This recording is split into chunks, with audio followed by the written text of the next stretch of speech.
Olá a todos! Neste vídeo vamos analisar a ferramenta Test Portal, uma ferramenta que permite a criação de testes. Esta é a página do Test Portal, onde podemos encontrar informações sobre esta ferramenta e ainda criar uma conta. No entanto, para quem tem uma conta institucional na Microsoft, não precisa de criar aqui uma outra, uma vez que o Test Portal pode ser integrado no Teams. Vamos então agora ver como podemos fazer isso. No Teams vamos instalar a aplicação e vamos associá-la a este menu lateral. Para isso clicamos nos 3 pontos e já nos surge aqui o ícone da aplicação. Se não aparecer, basta escrever e procurar. Vamos então clicar e agora vamos afixar o ícone neste menu. Para tal, clicamos no botão direito do rato e selecionamos a opção Afixar. Temos então aqui o formulário para entrarmos no Test Portal, mas tendo em conta que estamos num ambiente da Microsoft, é suficiente clicarmos em Continuar com Microsoft.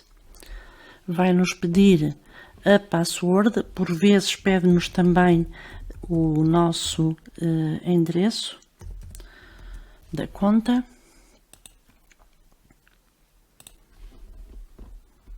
E cá estamos na aplicação. Quando fazemos isto pela primeira vez, temos aqui 3 testes por defeito, testes de diferentes disciplinas que têm como objetivo o utilizador a explorar e verificar que tipo de questões é que podem ser realizadas. Esses testes eu já apaguei, já tenho aqui um outro teste que está ativo, quer dizer que já partilhei este teste com os alunos e estou à espera que eles respondam e vamos então agora ver passo a passo como é que podemos construir um teste no Test Portal.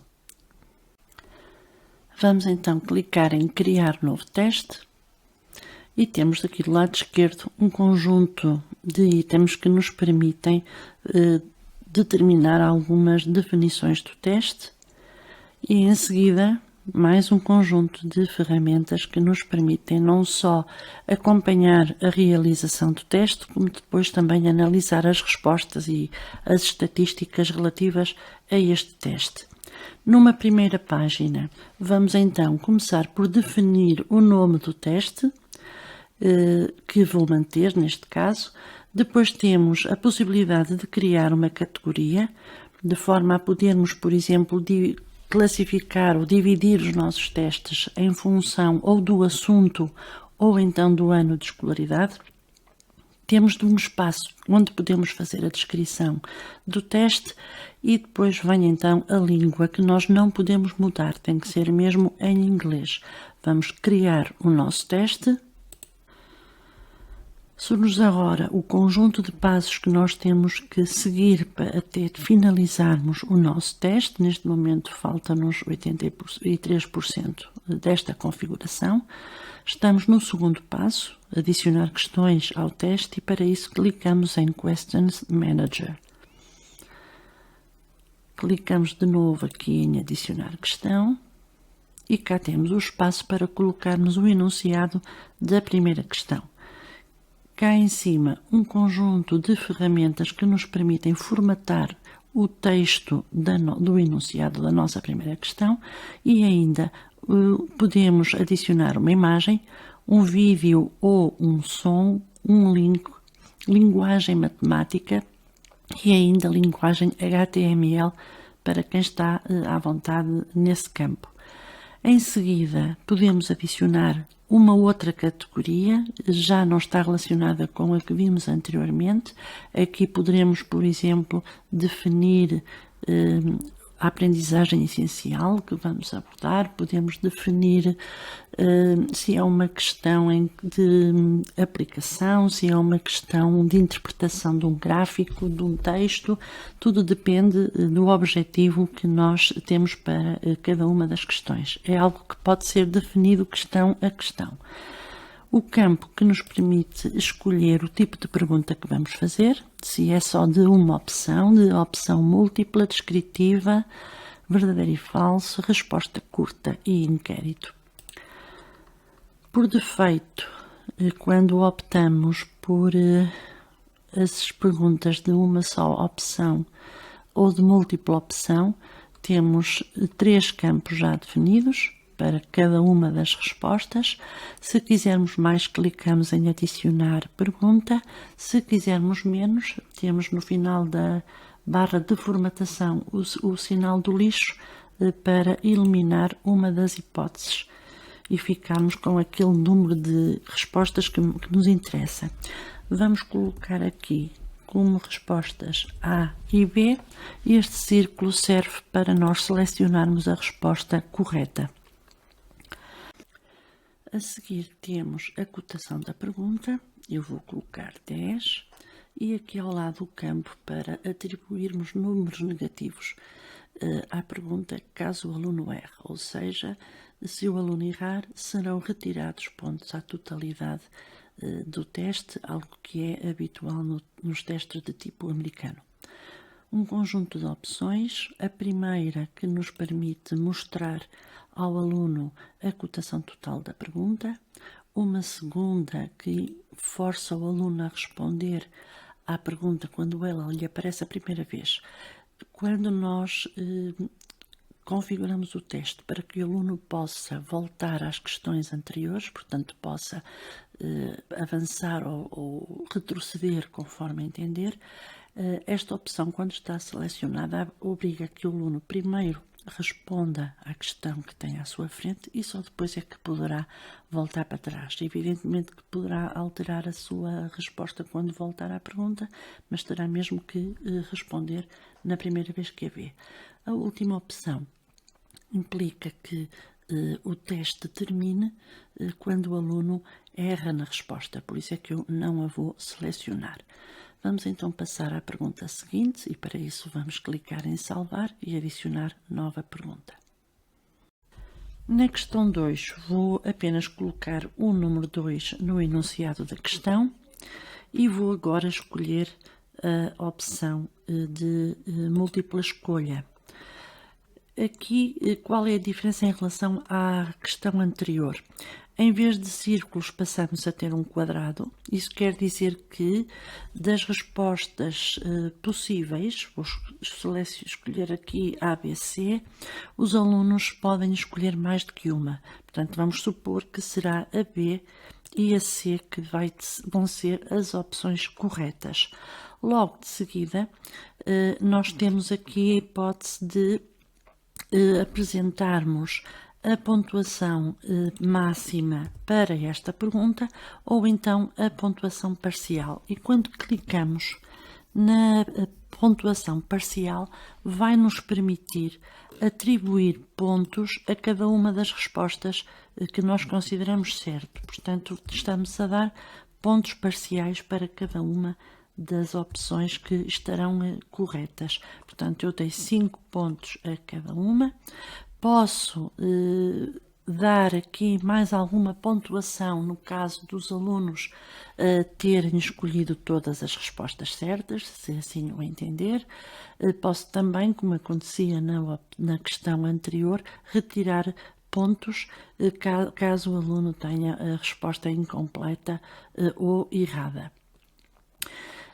Também algo que ainda não tinha referido e que acontece em todas as hipóteses de resposta é que não é só no enunciado na pergunta, mas em todas as opções nós temos a mesma barra de formatação. Quer dizer que podemos colocar como opção de resposta as imagens, o som, a linguagem matemática, abrindo-nos por isso um leque de possibilidades para os alunos poderem optar. Vou mostrar-vos aqui outra vez as opções que, como veem, continuam as mesmas que foram selecionadas na primeira questão e vou então agora passar para a próxima pergunta. Nesta questão 3, eu vou optar por a pergunta do tipo descritivo. Este tipo de pergunta acaba por ser interessante, especialmente para os professores de português, porque tem esta opção de contar as palavras. Por isso, é possível determinar um máximo de palavras que o aluno possa utilizar para a sua resposta. Da mesma maneira, surge o campo para a pontuação desta pergunta e podemos então avançar para a próxima.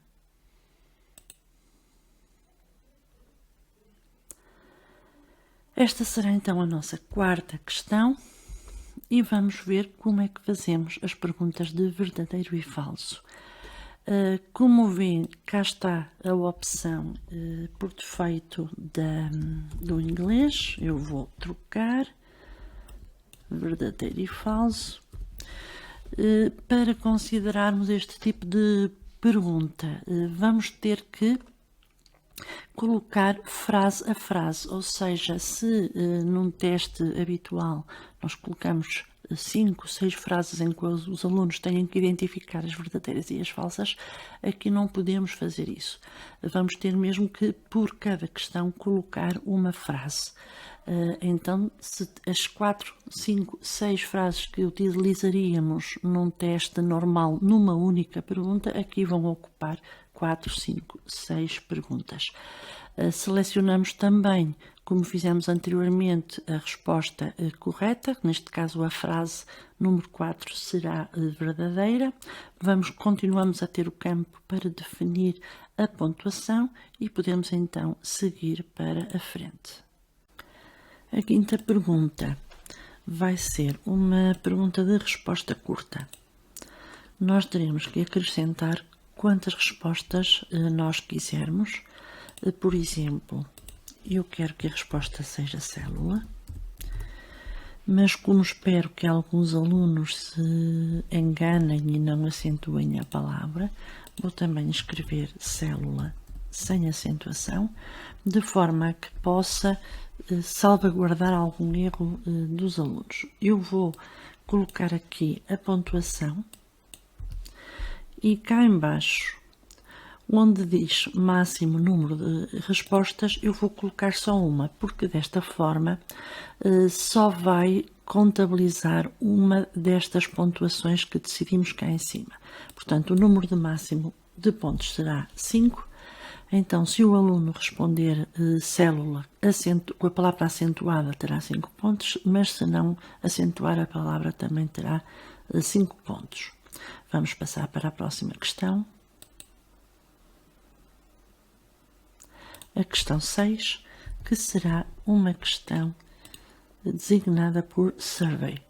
Aqui também vamos ter que acrescentar as várias hipóteses de resposta. Aqui poderemos colocar azul, amarelo. E eu vou também decidir para cada uma destas opções a pontuação que o aluno terá se a escolher. Por exemplo, eu quero que a resposta seja azul, vou ainda acrescentar, por exemplo, preto. E para a resposta azul eu vou dar 3 pontos. Se responderem amarela, a resposta também está correta, vou também dar 3 pontos. E aqui preto é a resposta errada, eu vou dar 0 pontos. Desta forma, a pontuação é por escolha, por cada escolha de resposta que o aluno optar, e então cada uma dessas opções terá um peso de 3 pontos. Ou seja, neste caso a questão será de 7 pontos. Já exploramos todos os tipos de questões que poderemos fazer neste teste. Eu vou voltar para trás, não guardar a 7ª e vamos então continuar na configuração do nosso teste. Passemos às configurações do teste. Surge-nos aqui duas opções. A primeira permite fixar a ordem das perguntas e das respostas e a segunda opção permite que quer perguntas, quer respostas apareçam aleatoriamente aos alunos. Isto quer dizer que Se um teste tiver um maior número de perguntas do que os alunos da turma, cada aluno pode estar no mesmo momento a responder a uma questão diferente. Em relação a este número, nós temos que ter algum cuidado antes de atribuir o teste. Aqui está o número 4, porque foram as 4 primeiras questões que eu fiz. Em seguida, fiz uma pausa, parei de fazer o teste e quando voltei outra vez ao teste, acrescentei 2 questões. Daí que só me aparecem as primeiras 4 questões que eu fiz. Implica que, se eu não alterar este número de 4 para 6, os alunos só vão ver 4 perguntas quando estiverem a fazer o teste. Daí temos que ter algum cuidado com este valor. Colocamos então aqui o número 6, porque desta forma vão aparecer as 6 questões aos alunos. O teste também pode ser configurado de outra forma. Pode ser uma configuração automática. Poderemos fazer grupos de perguntas. Vamos imaginar que temos 20 perguntas e queremos com essas 20 perguntas fazer 2 testes diferentes. A escolha das perguntas em cada teste pode ser feita por mim, manualmente, ou pode ser feita aleatoriamente pela própria aplicação. Utilizamos para isso o gerador. Se nós aqui escolhermos o número de questões que cada teste vai ter, neste caso, como o teste tem 6 questões, eu vou escolher 3. Todas as questões criadas neste teste e então, ao gerar, ele vai-me formar 2 grupos de 3 questões cada grupo e depois a atribuição de cada grupo de questões pelos alunos é completamente aleatória. Por outro lado, eu posso também fazer isso manualmente, portanto eu escolho a seleção de perguntas que quero fazer num ou noutro teste.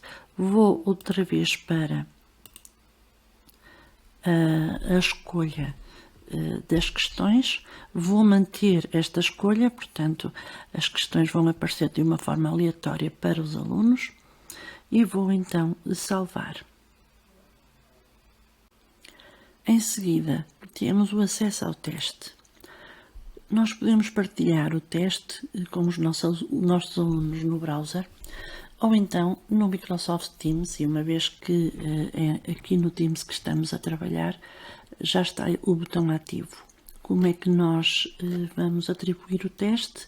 Vamos expandir aqui o tutorial e na nossa turma, no sinal mais, vamos clicar e procurar a nossa aplicação. Se não a encontrarmos, vamos aqui à lupa, escrevemos o nome e facilmente a detectamos. Quando clicamos no ícone, ele vai nos pedir algumas autorizações e depois pede-nos também para selecionar o teste, ou seja, vai-nos surgir a listagem dos testes todos que já fizemos, nós escolhemos aquele que queremos e clicamos em aplicar. Em seguida, vamos escolher o número de vezes que os alunos podem fazer o teste. Se for como um trabalho, poderemos aqui atribuir mais do que uma vez. Se for mesmo teste, obviamente que só escolheremos o número 1.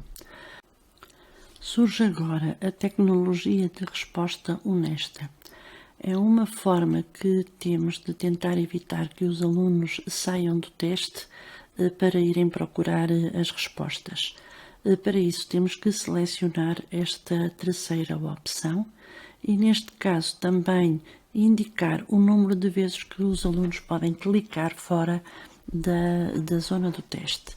Neste caso, à primeira vez eu escolhi o número 1, então à primeira vez que eles clicarem ou numa outra janela ou mesmo dentro do Teams, o teste vai terminar de imediato. Poderemos optar também por apenas o aluno receber o aviso, ou então simplesmente não ativar esta opção. O que é importante sabermos é que, na verdade, Ao colocarmos aqui o número 1, ao escolhermos esta opção, qualquer clique que o aluno dê fora da zona do teste, nem que seja, por exemplo, para desligar o microfone ou para ligar o microfone, é contabilizado como uma tentativa de estar a copiar e por isso o teste acaba de imediato. Por vezes também fica no canto do ecrã a janelinha da reunião e se o aluno for lá clicar, por exemplo, para fechar, também é contabilizado e o teste termina de imediato. É preciso, por isso, pensarmos bem se queremos optar ou não por terminar o teste ou se poderemos de alguma forma também acrescentar aqui mais do que uma tentativa para salvaguardar essas situações. Vamos então salvar. A próxima configuração diz respeito à página de início. Nós poderemos definir um texto ou uma imagem, um vídeo para a página de início, uma página de apresentação. Por baixo vai-nos aparecer dois campos que já estão pré-definidos com o nome e o sobrenome do aluno. Se eventualmente desejarmos que o aluno receba no seu e-mail os resultados do teste, teremos então aqui que adicionar um campo e selecionar a opção e-mail. Desta forma, automaticamente e antes de iniciar o teste, o aluno já terá todos estes campos preenchidos. Vamos salvar. E passemos à classificação e sumário. Começamos por ter um espaço onde podemos enviar uma mensagem da finalização do teste. Também poderemos adicionar um site para o qual o aluno será automaticamente redirecionado. Depois temos este campo dos critérios que nos permite definir se o teste vai ser avaliado em percentagem ou em pontos. Podemos também definir os graus relativamente a esta avaliação.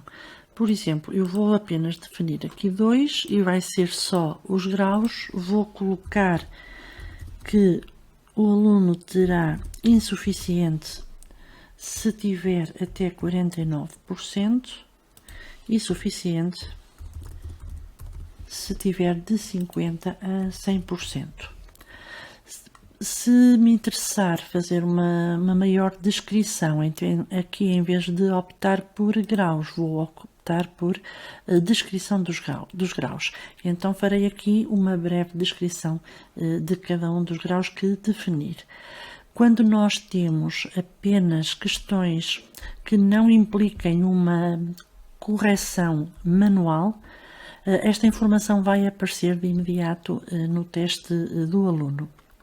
Caso contrário, se tivermos questões com correção manual, como é o caso deste teste, esta informação da cotação total, evidentemente que não poderá aparecer ao aluno. Portanto, não poderemos selecionar estes 3 itens iniciais que permite mostrar ao aluno no final do teste a sua classificação em percentagem, em pontos, inclusivamente o grau. Eu vou-vos mostrar um exemplo. Portanto, temos aqui o exemplo de um sumário, de um resumo que o aluno recebe no final de um teste que apenas teve questões de opção. Portanto, o aluno não teve que escrever uma resposta longa ou curta. E então temos aqui as mensagens de que ele não passou o teste porque teve uma classificação inferior a 50% e aqui a descrição do grau, que apenas escrevi insuficiente, não quis escrever mais texto. A informação também de que, infelizmente, ele não passou no teste e ainda a possibilidade, porque assim o defini, para ver as respostas corretas. Vamos voltar então às definições. Então, a mensagem para os alunos que passaram poderá ser definida neste campo. Também poderemos ter um outro campo onde vamos dar os parabéns ao aluno e agora vamos definir as mensagens para os alunos que não tiveram uma nota positiva. Esta informação, se quisermos, pode ser também enviada para o aluno por e-mail. Por isso é que na página inicial, nas definições que vimos já na página inicial, seria importante colocar o e-mail do aluno, senão, mesmo que esta opção seja selecionada, ele não vai receber o e-mail. O meu feedback. Estas duas opções fazem com que eu receba no meu e-mail os resultados aluno por aluno, a primeira opção, portanto um e-mail por cada aluno, ou então na segunda opção eu vou receber um e-mail com os resultados todos dos alunos. Vou salvar e vamos passar para a definição do tempo que o aluno terá disponível. Esse tempo pode ser definido em função da realização do teste todo, portanto eu posso selecionar a primeira opção e decidir aqui que o aluno terá 45 minutos para fazer este teste, ou então posso optar por dar um tempo para cada pergunta. Por exemplo, vou dar aqui 2 minutos. O que é preciso ter em conta nesta opção? Que este tempo definido é para todas as questões, sejam elas de desenvolvimento, de resposta longa, sejam elas de opção. Por isso temos que ter algum cuidado nesta definição para verificarmos se realmente os 2 minutos são suficientes para o aluno responder a cada uma das perguntas.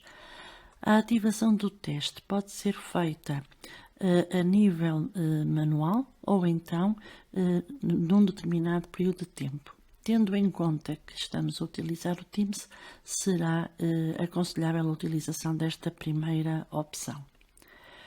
Por último, este botão neste momento não está ativo, eu não consigo ativá-lo. Isto está relacionado com o facto de eu ter aqui escolhido um tempo por pergunta. Consequentemente, o aluno é obrigado sempre a ir para a frente. Nunca pode voltar atrás no teste e ver as questões que já passaram. Quando eu seleciono a primeira opção, em que vou dar os tais 45 minutos ou 44 para o aluno fazer o teste, então aqui eu já posso ativar esta opção, permitindo ao aluno fazer o teste pela ordem que ele quiser. Portanto, pode andar para trás ou para a frente nas perguntas para as resolver. Portanto, só consigo ativar esta opção se cá em cima tiver optado por um tempo para o teste todo. Se optar por um tempo por cada pergunta, não vou conseguir ativar esta opção. Vou então salvar para continuar.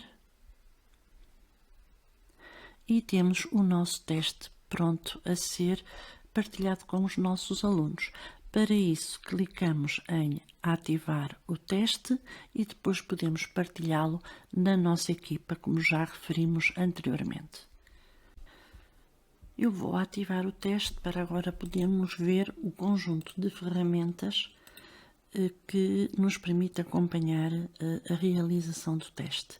Vou começar pela monitorização das respostas, um quadro onde vão aparecendo os nomes dos alunos à medida que eles vão iniciando o teste, com a data e hora de início, o número de questões que eles estão a responder, a pontuação, a classificação do teste à medida que eles vão respondendo e temos então aqui o número de vezes que eles clicaram fora do campo do teste. À medida que eles vão terminando, o nome deles desaparece deste quadro e passa a aparecer aqui no quadro dos resultados. Este quadro também permite que nós possamos fazer o download dos resultados que aqui aparecerem. Esta primeira opção será algo semelhante a uma pauta com as notas dos alunos todos. Esta segunda opção será um documento por aluno, um PDF por cada aluno, onde tem as respostas e as perguntas do teste, e ainda um outro documento também por aluno, onde se faz apenas um resumo das questões e da cotação de cada questão, sem que seja possível ver a resposta que o aluno deu. É-nos possível ainda ver um conjunto de ferramentas que permite fazer um tratamento estatístico do teste. E se quisermos ainda fazer aqui uma alteração dos critérios de avaliação, se entretanto quisermos fazer essa mesma alteração. Quando os alunos terminarem o teste, então clicamos aqui em End Test e assim eles deixam de ter acesso ao teste. Ele continua o link nas publicações, mas eles não conseguem fazer de novo este teste. Podemos também voltar a iniciar o teste e é algo que não podemos fazer, é voltar a utilizar este teste com a nossa turma. Portanto, ou outra turma. Isso quer dizer que nós teremos que temos que duplicar o teste para que consigamos aplicar de novo a uma turma diferente. Vamos agora rapidamente analisar este menu cá em cima. Nos resultados, nós vamos obter uma listagem de todas as respostas dos nossos alunos. Está ordenado pelo nome do aluno, e independentemente do teste que fez, e podemos ver aqui, por exemplo, na cotação, que há alguns que não têm cotação, têm um traço. Isto corresponde aos testes que precisam de correção manual de algumas perguntas. Neste ícone na frente do nome do aluno teremos a possibilidade de ver pormenores relativos ao teste. Vamos agora ver aqui as informações da nossa conta. Neste momento, a informação que é uma conta gratuita é e o senão desta conta é que nós podemos apenas ter espaço para 100 respostas, o que quer dizer que neste momento eu tenho aqui 74 respostas, posso ainda aplicar a uma turma um teste que ainda tenho espaço para recolher mais respostas, mas depois quando o fizer terei que fazer o download de alguns testes, das respostas a alguns testes, para poder apagar esses testes e de novo repor um fundo, um espaço para poder mais tarde aplicar novos testes. Antes de apagar o teste, convém fazer uma cópia, porque assim um teste sem respostas não ocupa espaço. Aquilo que está a limitar a nossa conta é o número de respostas que temos. Por isso, antes de o apagar, eu vou duplicar o teste para que ele fique guardado na minha aplicação e poder utilizá-lo mais tarde. Em seguida, um conjunto de dados estatísticos sobre a aplicação dos testes e aqui também um conjunto de ferramentas que nos permitem fazer a gestão da nossa conta. Vamos então agora a seguir ver como é que podemos fazer a duplicação do teste. Voltei ao separador dos meus testes e aqui está o teste que já terminou. Aqui tenho um que ainda está ativo e então para o duplicar basta clicar neste ícone. Eu vou deixar que fique com este nome copy para não me confundir e então, como já tenho a cópia, já posso apagar o primeiro teste que contém os resultados. Não esquecer de primeiro fazer o seu download.